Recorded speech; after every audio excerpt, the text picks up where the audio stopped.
जड़ भरत का राजा रहुगन को ज्ञान देना। जड़ भरत कहते हैं कि यह माया में मन संसार चक्र में छलने वाला है। जब तक यह मन रहता है तभी तक जागृत और स्वप्नावस्था का व्यवहार प्रकाशित होकर जीव का दृश्य बनता है। इसलिए पंडित जन मन को ही संसार में बंधने का और मोक्ष पद का कारण बताते हैं। विषयासक्त मन जीव को संसार संकट में डाल देता है। विषयहीन होने पर वही उसे शांति में मोक्ष पद प्राप्त करा देता है। जिस तरह घी से भीगी हुई बत्ती को खाने वाले दीपक से तो धूदेव वाली शिखा निकलती रहती है और जब घी समाप्त हो जाता है, उसी प्रकार विषय और कर्मों से आसक्त हुआ मन तरह तरह की वृत्तियों का आश्रय लिए रहता है और इनसे मुक्त होने पर वह अपने तत्व में लीन हो जाता है।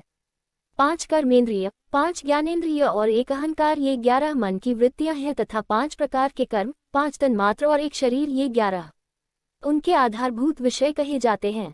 गंध, रूप, स्पर्श, रस और शब्द, ये 5 ज्ञानेंद्रियों के विषय हैं। मल त्याग, संभोग, गमन, भाषण और लेना देना आदि व्यापार, ये 5 कर्मेंद्रियों के विषय हैं तथा शरीर को यह मेरा है इस प्रकार स्वीकार करना अहंकार का विषय है। कुछ लोग अहंकार को मन की 12वीं वृत्ति और उसके आश्रय शरीर को 12वां विषय मानते हैं।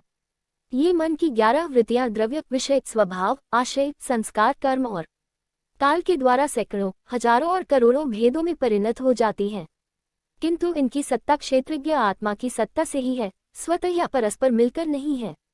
जब तक मनुष्य ज्ञान के द्वारा इस माया का तिरस्कार कर, सबकी आसक्ति छोड़कर तथा काम क्रोधादि 6 शत्रुओं को जीतकर आत्मतत्व को नहीं जान लेता और जब तक वह आत्मा के उपाधि रूप मन को संसार दैक का क्षेत्र नहीं समझता, तब तक वह इस लोक में यूं ही भटकता रहता है, क्योंकि चित्त उसके शोक, मोह, रोग, राग, लोभ और वैर आदि की संस्कार तथा ममता की वृद्धि करता रहता है। यह मन ही तुम्हारा बड़ा बलवान शत्रु है। तुम्हारी उपेक्षा करने से इसकी शक्ति और भी बढ़ गई है।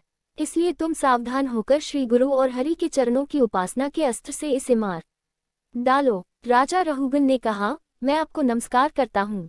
जिस प्रकार ज्वर से पीड़ित रोगी के लिए मीठी औषधि और धूप से तपे हुए पुरुष के लिए शीतल जल अमृत तुल्य होता है, उसी प्रकार मेरे लिए, जिसकी विवेक बुद्धि को देहाभिमान रूप विषैले सर्प ने डस लिया है, आपके वचन अमृतमय औषधि के समान है। आपने कहा था कि भार नाम की अगर कोई चीज है तो उसका संबंध केवल देह तक ही सीमित है, उसका आत्मा से कोई संबंध नहीं है। ये बात मेरी समझ में नहीं आई है। आपके ऊपर पालकी रखी हुई है तो आपको भार लगेगा, और यदि आपके शरीर को भार का अनुभव होगा तो उसे आत्मा भी अनुभव करती होगी ना।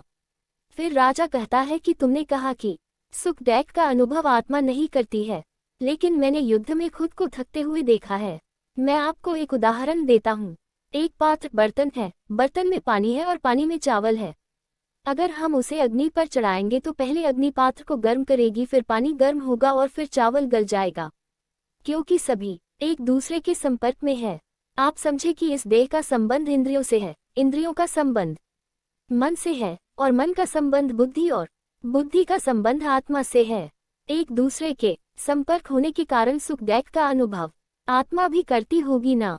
राजा की इस बात को सुनकर जड़भरत हंसे और बोले, राजन, एक ओर तू तत्व को जानना चाहता है और दूसरी ओर इस व्यवहार जगत को सत्य मान बैठा है। जैसे तूने अपनी बात रखी है, इसी तरह से मैं भी अपनी बात रख देता हूँ। तूने कहा कि एक बर्तन है, बर्तन में जल है, जल में चावल है, और जब हम अग्नि पर उसे चढ़ाते हैं तो पहले अग्नि उस पात्र को गर्म करती है, फिर पानी गर्म होता है और फिर चावल गल जाते हैं। लेकिन अगर उस पात्र में चावल की जगह एक पत्थर का टुकड़ा डाल दे तो क्या वह अग्नि उस पत्थर को जला सकती है, गला सकती है? राजा ने कहा कि नहीं, जल सकती है और ना ही गला सकती है।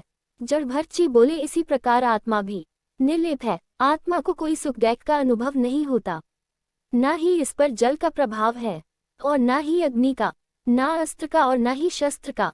इस आत्मा का वस्त्र ये देह है। इस प्रकार जड़भरत जी ने बड़ा ही सुंदर ज्ञान राजा रहुगन को दिया है। इसके बाद भरत जी ने भवाटवी का वर्णन किया है, जिसका श्रीमद् भगवत पुराण में सुंदर वर्णन है। अंत में भरत जी कहते हैं कि अपने मन को संसार से हटाकर भगवान के चरणों में लगाओ। ये मन काम, क्रोध, मोह, मद, लोभ, परिवार और विषयों आदि में फंसाए रहता है। अब तुम प्रजा को दंड देने का काम छोड़कर समस्त प्राणियों की सुहृद हो जाओ और विषयों में अनासक्त होकर भगवत सेवा से तीक्ष्ण किया हुआ ज्ञान रूप खड्ग लेकर इस मार्ग को पार कर लो। राजा रहुगन ने कहा, आपके चरण कमलों की रज का सेवन करने से जिनके सारे पाप ताप नष्ट हो गए हैं, उन महानुभावों को भगवान विशुद्ध भक्ति प्राप्त होना कोई विचित्र बात नहीं है। मेरा तो आपके 2 घड़ी के सत्संग से ही सारा कुतर्क मूल का ज्ञान नष्ट हो गया है। इस तरह से जड़ भरत ने इन्हें ज्ञान दिया और राजा रहुगन उस ज्ञान को पाकर इस प्रकार तृप्त हो गए जैसे कोई निर्धन धन पाकर तृप्त हो जाता है।